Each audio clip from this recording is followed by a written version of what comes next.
하나님의 은혜가 여러분들 가운데 함께 하시기를 주님의 이름으로 축원합니다. 여러분, 이스라엘 백성과 하나님 사이, 이스라엘 백성들과 하나님 사이의 관계를 가장 핵심적으로 규정하고 있는 성경이 바로 이곳입니다. 여기 4절부터 6절까지 말씀이 있어요. 그걸 다시 한번 읽어보지요. 4절부터 6절까지. 내가 애굽 사람에게 어떻게 행하였음과 내가 어떻게 독수리 날개로 너희를 업어 내게로 인도하였음을 너희가 보았느니라.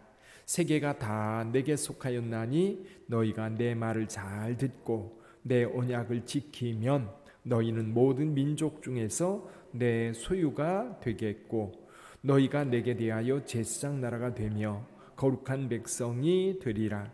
너는 이 말을 이스라엘 자손에게 전할지니라. 아멘. 이 말씀이 이스라엘의 정체성이에요. 이스라엘이 누구냐?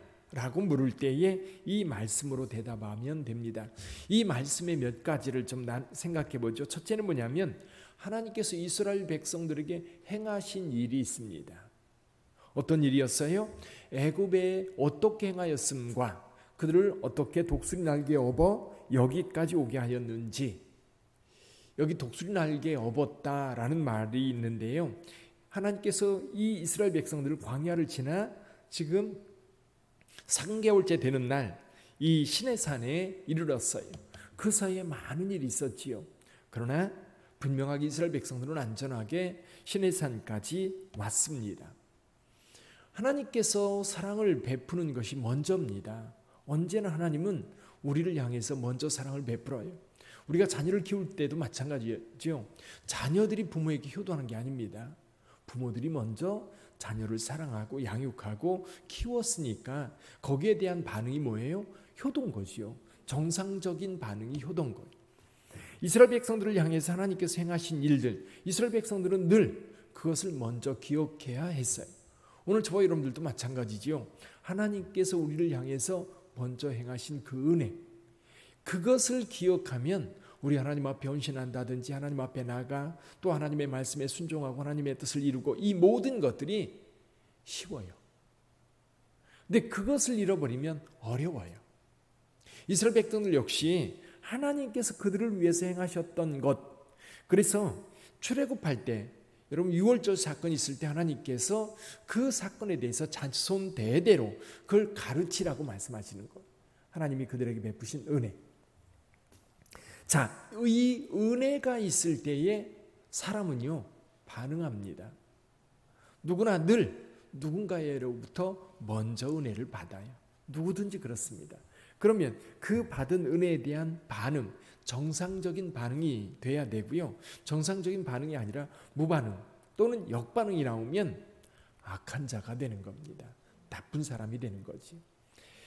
자, 그러면서 하나님께서 이스라엘 백성들에게 행하신 것을 먼저 말씀하시고 또 앞으로 이스라엘 백성들이 지켜야 할 것에 대해서 말씀하세요. 5절에 보니까 이렇게 말씀합니다. 세계가 다 내게 속하였나니. 자, 여기에서는 하나님이 어떤 분인가 말씀하고 있어요. 하나님은 어떤 분이에요?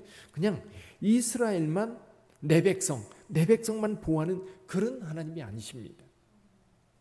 여러분, 하나님은요 천지를 창조하셨고 천지의 주인이에요. 이 세상 모든 만물의 주인이에요. 우리가 믿는 예수님, 여러분 그 예수님은 악한 자들의 예수님이기도 해요. 저 일본 사람들의 예수님이기도 하고요, 저 북한의 김정은의 예수님이기도 해요. 모든 세상에 모든 사람을 위해서 이 땅에 오셨어요. 중요한 것은 뭐냐면 예수께서 우리를 위하여 행하신 그것을 받아들이고 인정하고 그 말씀을 따라 사는 자들이 그 은혜를 알고 그 관계성 속에 들어가는 거지요. 그러니까 오늘 이스라엘 백성들, 세상의 모든 것이 다 여호와 하나님께 속하였고 자신들도 그 속에 속한 거예요. 그러니까 이 유다 백성들이 나중에 실패하는 이유가 뭐냐면 자기만 택한 백성이다라는 거예요.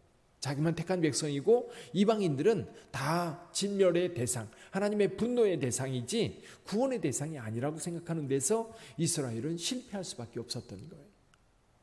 모든 것이 하나님의 것입니다. 그럴 때에 자, 이스라엘 백성들에게 하는 말씀이 있어요. 먼저 이스라엘 자손들에게 행하신 하나님의 은혜가 있었고요. 이제는 이스라엘 백성들이 하나님 앞에 반응을 보일 차례죠. 내가 내 말을 잘 듣고 내 언약을 지키면, 이것이 조건이에요. 이스라엘 백성들과의 조건은 이겁니다. 내 말을 잘 듣고 그리고 내 언약을 지키면 너희는 내 소유가 된다. 하나님과 이스라엘 백성들, 그러니까 모든 민족들 가운데 특별한 민족이 되는 겁니다.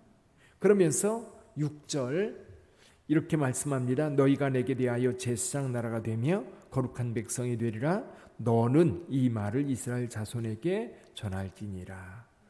제사장 나라, 이게 무슨 의미입니까? 자, 이스라엘 백성들에게는 이제 레위기로 넘어가면 제사장을 세워요. 그리고 제사장을 세우는데 제사장이 누구예요?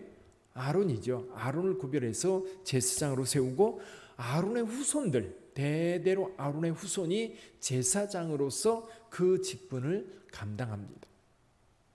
그러면 이스라엘 민족들 가운데 제사장을 따로 세웠어요. 그러면 이 제사장의 역할은 뭐예요? 하나님과 이스라엘 백성들 사이의 중보자. 그래서 백성들을 위해서 하나님 앞에 중보하는, 그래서 백성들을 위해서 제사를 하나님 앞에 드려주는 자, 그게 바로 제사장이지요. 그 제사장이라고 하는 말은요, 중재자, 중보자인 거예요. 하나님과 이스라엘 백성들 사이에서 하나님과 이스라엘 백성들을 연결해주는, 이 연결해주는 자들을 기름 부음 받은 자다, 이렇게 말합니다. 기름 부음 받은 자가 3명이나 있지요. 하나는 왕이 있고요, 또 하나는 선지자가 있어요. 선지자는 하나님을 대신해서 백성들에게 말씀을 전하는 사람이라고 한다면, 왕은 하나님을 대신해서 백성들을 통치하고 다스리는 자예요. 그럼 제사장은 백성들을 위해서 하나님 앞에 중보하는 자라고 한다면 이스라엘이 제사장 나라라는 거예요. 그럼 이스라엘은 온 세계를 위해서 하나님 앞에 중보하는 자가 되어야 되는 거예요. 근데 이스라엘 백성들은 사실 그 사명을 감당하지 못합니다. 그 사명을 감당할 때, 예를 들면 우리가 지난주 수요일에 요나서를 공부했잖아요. 요나서 같은 경우 생각해보세요. 요나서를 가만히 보면요, 요나는 니느웨가 구원받는 건 너무너무 싫어해요. 니느웨가 회개한 것 자체가 너무 싫어서 하나님 앞에 강력하게 저항하기도 해요. 근데 하나님은 어떠세요? 그들이 이방인이냐 이스라엘이냐 상관없어요. 그들이 앞뒤를 분별하지 못하는 사람들이 12만 명이나 되고 짐승도 많은데 그들의 악에 대하여 경고조차도 하지 않고 심판하여 멸한다면 그건 맞지 않는다는 거지. 그래서 하나님께서 경고합니다. 경고했을 때 그들이 회개하니까 하나님께서 심판하시기로 계획했던 것을 돌이켜요. 그러면서 요나를 설득합니다. 내가 그 박넝쿨을 그렇게 아꼈는데 거기에는, 니느웨는 앞뒤 분별 못하는 백성들 12만 명의 짐승들도 많은데 내가 그것을 아끼는 것이 당연하지 않겠냐. 내가 그 하찮은 박넝쿨도 아꼈다면 내가 니느웨 백성들을 아끼는 것 당연하지 않냐. 여러분, 여기에요 굉장히 중요한 의미가 있어요. 이스라엘 유대 백성들 가운데 대부분의 유대 백성들은 이방인들, 특히 원수 니느웨가 구원받는 것 너무너무 싫어했어요. 그러나 또 한편에서는 하나님의 어떤 분인가를 아는 사람들은 하나님의 마음을 보는 거예요. 하나님의 마음은 유다만 사랑하고 유다만 구원하는 게 아니라 온 세상을 향한 하나님의 구원, 하나님의 사랑, 하나님의 돌봄이 있다는 것을 말씀하고 있는 거예요.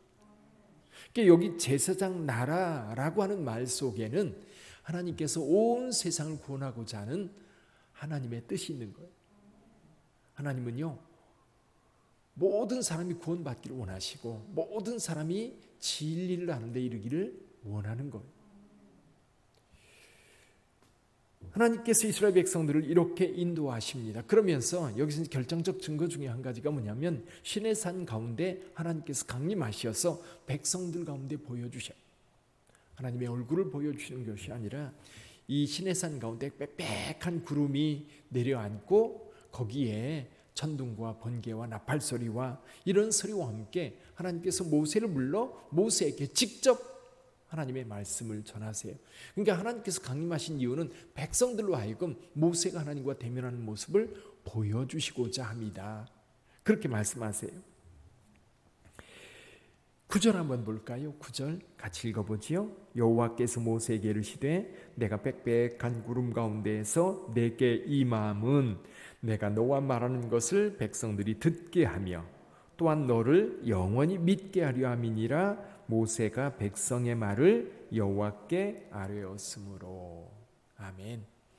그 모습을 통해서 이 모세를 통해서 주어진 말씀이 여호와 하나님의 말씀이라는 것을 백성들로 하여금 분명하게 알게 하려 합니다.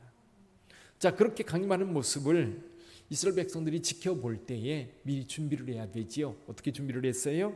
거룩하게, 옷을 빨고 거룩하게 이틀을 준비하고 3일째 하나님을 대면하게 됩니다. 사랑하는 성도 여러분, 오늘 이 말씀은요, 오늘 우리 그리스도인들에게도 굉장히 중요해요.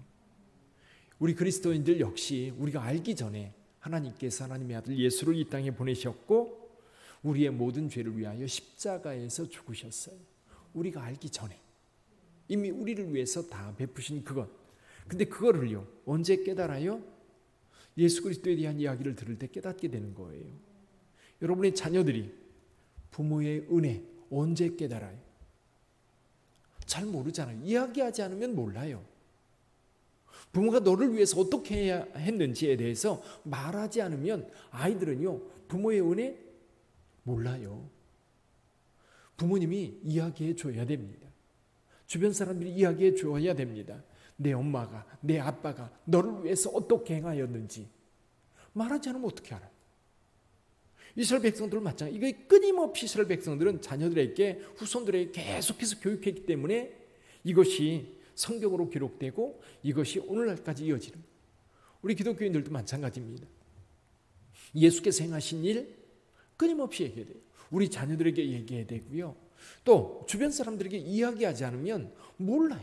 우리가 복음을 전하지 않는데 그들이 어떻게 예수님에 대한 이야기를 알아들을 수 있겠어요? 전하는 자가 없는데 어떻게 그들이 들을 수 있겠어요?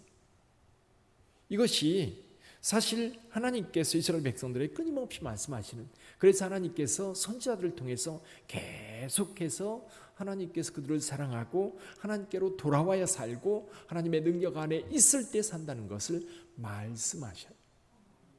사랑하는 성도 여러분, 우리도 제사장으로 부름받은 거 아시지요? 그래서 사도 베드로가 말해요. 너희는 왕 같은 제사장이라. 왕 같은 제사장. 우리는 세상의 중보자입니다.